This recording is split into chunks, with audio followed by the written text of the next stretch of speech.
All right, so I want you to imagine something. What if you couldn't go outside, ever? And not because, you're grounded or something, but because you're literally allergic to the entire world.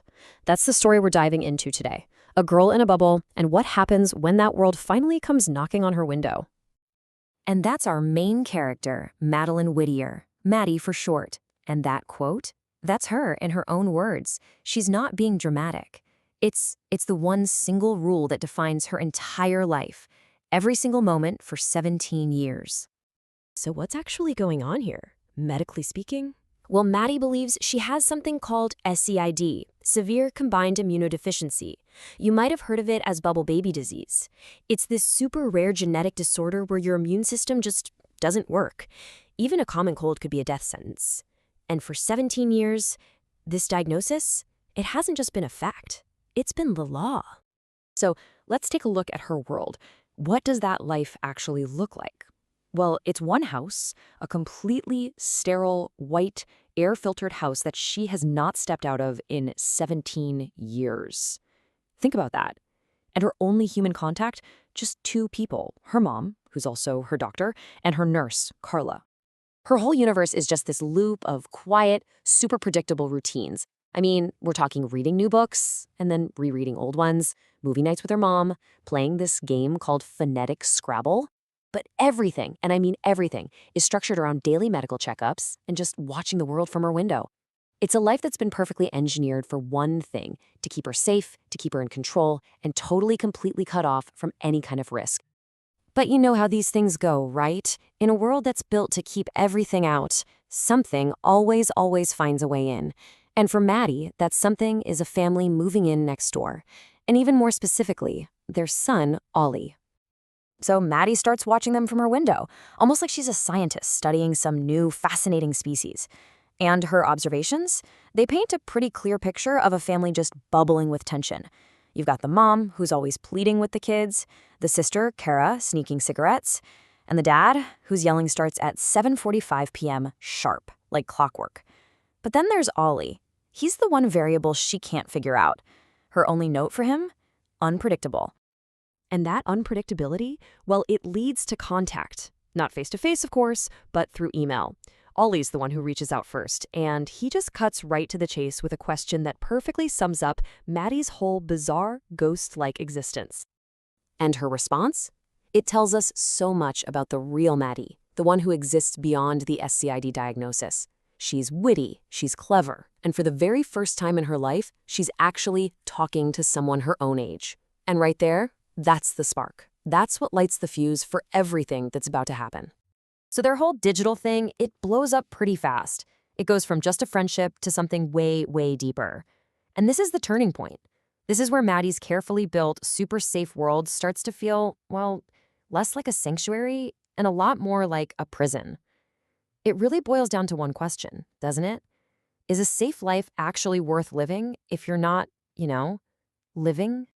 Her nurse, Carla, sees this all happening. She sees Maddie struggling, and she gives her this piece of advice that just changes the game completely.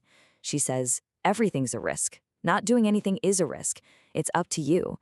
And you have to realize, this is the first time anyone has ever told Maddie that she has a choice. And with that one little bit of permission, the risks just start piling up, one after another. First, Carla arranges a secret in-person meeting. Big rule, no touching. But come on, a rule like that is just begging to be broken, right? So a simple touch leads to their first kiss. And then the final wall comes crashing down. Maddie sees Olly getting into this horrible fight with his dad, and she does the one thing she has been told her entire life will kill her. She runs outside. This all leads to the biggest risk of all, the ultimate gamble. Maddie actually uses her credit card, buys 2 plane tickets to Hawaii, and convinces Olly to just run away with her. And for a couple of days, it's perfect. It's everything she's ever dreamed of. The ocean, a real date, actual freedom. But then, the dream turns into a total nightmare. Maddie gets incredibly sick, and her big escape ends with her heart literally stopping in a hospital in Maui. So Maddie gets flown home by her panicked mom and is immediately put back into her sterile bubble, sicker than she's ever been. And it looks like her mom was right all along, doesn't it? The world really is too dangerous. But the story isn't over, not by a long shot. Because what happened in Hawaii, it planted this tiny seed of doubt. And that doubt leads to a question that unravels everything. What really made her sick? Was it the SCID, just like her mom always warned her? Or was it something else? A few weeks go by, Maddie's back in her room, back in the bubble. And then she gets an email. It's from that ER doctor in Hawaii. And inside that email is one sentence that just detonates her entire reality. I don't believe you have or have ever had SCID. Here's the truth, the devastating, gut-wrenching truth. Maddie was never sick with SCID, ever.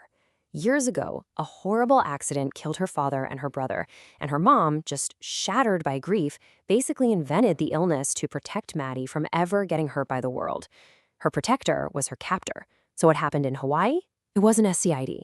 It was myocarditis, a viral infection she got because, yeah, her immune system was weak, but only because she'd been kept in a bubble for 17 years. So, what do you do with that? What do you do when you find out your entire life has been a lie, and the person you trusted more than anyone in the world is the one who built your prison? Well, you have to start over, from scratch. You have to figure out how to build a whole new life. And as you can imagine, she is an absolute wreck emotionally. It's just this swirling storm of feelings, right? There's so much anger at what her mother did. A real deep-seated fear of this world she knows literally nothing about.